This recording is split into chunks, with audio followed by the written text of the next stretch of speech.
Hello everyone, আসসালামু আলাইকুম। Welcome back to my channel. আজকে আমি আপনাদের সাথে শেয়ার করব আমি যেভাবে পাস্তা রান্না করে থাকি। অল্প উপকরণ দিয়ে আজকে আমি পাস্তা রান্না করে দেখাবো।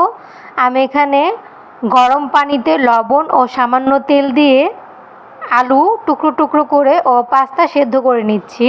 আলু ও পাস্তা আমি একসাথেই সেদ্ধ দিয়েছি, কারণ পাস্তা সেদ্ধ হতে যতটুকু সময় লাগবে আলু সেদ্ধ হতো ততটুকু সময় লাগবে। 5 থেকে 6 মিনিট আমি আলু ও পাস্তা একসাথে সেদ্ধ করে ঝরা দিয়ে ছাঁকিয়ে নিয়েছি। এখন আমি গরম তেলের মধ্যে পেঁয়াজ ও কাঁচামরিচ কুচি দিয়ে দিলাম। পেঁয়াজ কাঁচামরিচটাকে ভালো করে ভেজে নিতে হবে। পাস্তাটা আমি 90% সেদ্ধ করেছি, বাকি 10% এমনিতেই সেদ্ধ হয়ে যাবে।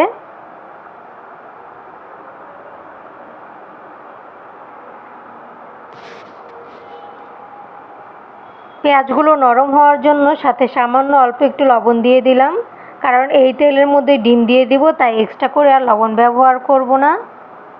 ডিমটা ওই লবণেই হয়ে যাবে। এখন আমি ডিমটাকেও পেঁয়াজ ও মরিচের সাথে ঝুরি ঝুরি করে নিব।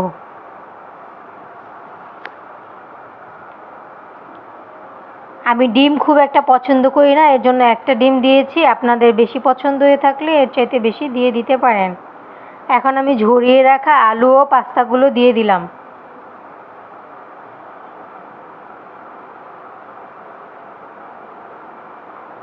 এখন আমি দিয়ে দিব 1 চামচের মতো সয়া সস।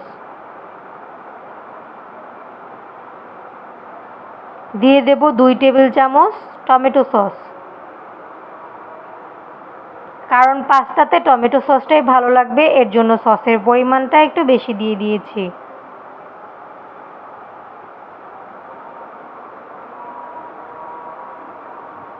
আমার এক্সট্রা করে লবণের প্রয়োজন হয়নি, কারণ আমি পাস্তাটাকে লবণ দিয়ে সেদ্ধ করে নিয়েছি।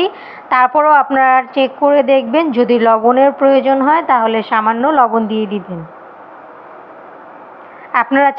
আপনারা চাইলে এই মুহূর্তে স্বাদে ম্যাজিক ব্যবহার করতে পারেন, কিন্তু আমি ব্যবহার করিনি। তৈরি হয়ে গেল আমার পাস্তা। এতক্ষণ পাশে থাকার জন্য ধন্যবাদ। আসসালামু আলাইকুম, আল্লাহ হাফেজ। এভাবে একবার অন্তত পাস্তা রান্না করে ট্রাই করে দেখবেন, খেতে খুবই সুস্বাদু। আমার চ্যানেলটি সাবস্ক্রাইব করে দিবেন।